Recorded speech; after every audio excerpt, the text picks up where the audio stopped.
Hi hello. ಇವತ್ತಿನ recipe ಏನಪ್ಪ ಅಂದರೆ ಚಿಕನ್ ಫ್ರೈ ಮಾಡ್ಕೊತಾ ಇದ್ದೀನಿ. ಸ್ಪೈಸಿಯಾಗಿ ಚಿಕನ್ ಫ್ರೈ ಮಾಡ್ಕೊಳ್ಳೋಕ್ಕೆ ಈರುಳ್ಳಿ, ಬೆಳ್ಳುಳ್ಳಿ, ಟೊಮೊಟೊ, ಚಕ್ಕೆ, ಲವಂಗ, ಶುಂಠಿ, ಸ್ವಲ್ಪ ಕಾಯಿನ ತೊಗೊಂಡಿದ್ದೀನಿ.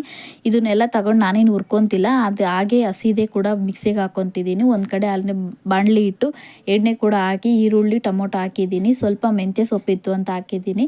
ನೀವು ಕೂಡ ಹಾಕ್ಕೊಬೋದು, ಇಲ್ಲಾಂದರೆ ಸ್ಕಿಪ್ ಮಾಡ್ಕೊಬೋದು. ನನಗೆ ಮೆಂತ್ಯ ಸೊಪ್ಪಿದ್ರೆ ತುಂಬ ಚೆನ್ನಾಗಿರುತ್ತೆ ಅನಿಸ್ತು, ಅದಕ್ಕೋಸ್ಕರ ನಾನು ಕೂಡ ಆ್ಯಡ್ ಮಾಡಿಕೊಂಡೆ.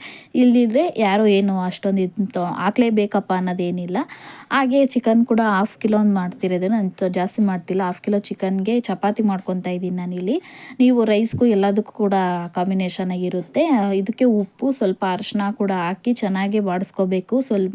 ಇದರಲ್ಲೇ ಚೆನ್ನಾಗಿ ಒಂದು 1/4% ಚೆನ್ನಾಗಿ ನಾವು ಮಿಕ್ಸ್ ಮಾಡ್ಕೊತ ಬೇಯಕ್ಕೆ ಮಾಡ್ಕೊಂಬಿಡ್ಬೇಕು. ಮಸಾಲೆ ಹಾಕಿದ್ಮೇಲೆ ಅಷ್ಟು ಗ್ರೈಂಡ್ ಮಾಡಿದ್ರೆ ಸ್ವಲ್ಪ ಜಾಸ್ತಿ ಗಟ್ಟಿ ಬಂದುಬಿಡುತ್ತೆ.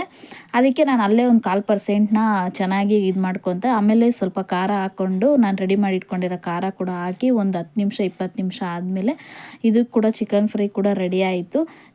ಚಿಕನ್ ಫ್ರೈ ಅಂತೂ ನಮ್ಮ ಮನೇಲಿ ಸಖತ್ತಾಗೇ ಬಂದಿತ್ತು. ನಾನು ಯಾವ ರೀತಿ ತೋರಿಸಿದ್ದೀನಿ ನೀವು ಕೂಡ ಅದೇ ರೀತಿ ಮನೆಯಲ್ಲಿ ಮಾಡ್ಕೊತ, ನಾನು ಒಂದು ಕಡೆ ಚಪಾತಿ ಇಟ್ಟಿದ್ದೀನಿ ಅಂದಲ್ಲ, ಆ ಚಪಾತಿ ಕೂಡ ಮಾಡಿಕೊಂಡೆ. ನಮ್ಮ ಮನೇಲಿ ಮಕ್ಕಳಿಗೂ ನಮ್ಮ ಮನೆಯವ್ರಿಗೂ ಕೂಡ ಅಲ್ಲೇ ಟೇಸ್ಟ್ ಮಾಡೋಕ್ಕೆ ಕೊಟ್ಟೆ. ನಾನು ಕೂಡ ಒಂದು ಕಡೆ ತಿನ್ಕೊತ. ಯಾರಿಗೆಲ್ಲ ನನ್ನ ವಿಡಿಯೋ ಇಷ್ಟ ಆಯಿತು ಪ್ಲೀಸ್ ಸಪೋರ್ಟ್ ಮಾಡಿ, ಸಬ್ಸ್ಕ್ರೈಬ್ ಮಾಡ್ಕೊಳ್ಳಿ.